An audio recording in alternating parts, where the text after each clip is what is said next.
Well, I'm just here at the signing table at Mullaney Manor and wanted to answer some questions about the NOIM, the Notice of Intended Marriage. This is the document that I guess authorises your celebrant to be able to prepare all the rest of your wedding documentation.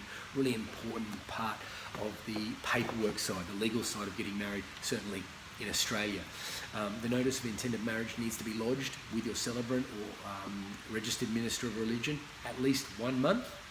At least 1 month, so that means more than 1 calendar month prior to the wedding date. So if that's getting close for you, please make sure you're booking your celebrant as soon as you possibly can.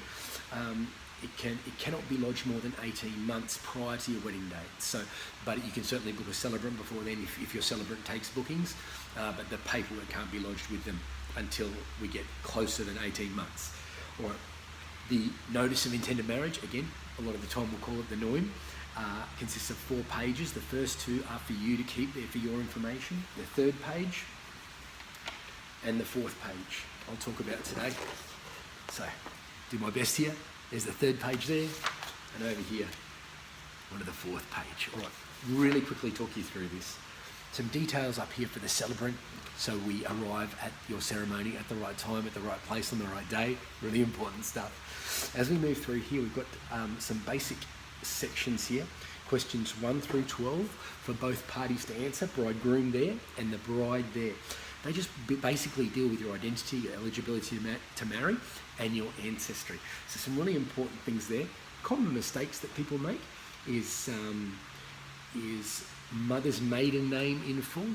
So that's her first name, any middle names, and then her maiden surname. So it's not just her maiden surname, it's her maiden surname, her maiden name in full. We complete that out there. If there has been a previous marriage, then we need to fill in some of these details down here, down the bottom. And then over the page, what I think is possibly the most awkward question ever. Are the parties related to each other? So you'll either tick yes or no there. And if there is any kind of relationship, you'll need to write that in there. The 2 of you sign it, and it needs to be witnessed by a JP or otherwise authorised person. I'm a JP. Most celebrants can witness the documents as they are civil marriage celebrants or registered ministers of religion. They can witness there, and then we move down to this bottom section here. And this is where your celebrant or minister of religion will collect all the relevant ID that they'll need to complete the rest of the paperwork. I hope that helps. A little bit of information about the Notice of Intended Marriage. Thank you. God bless.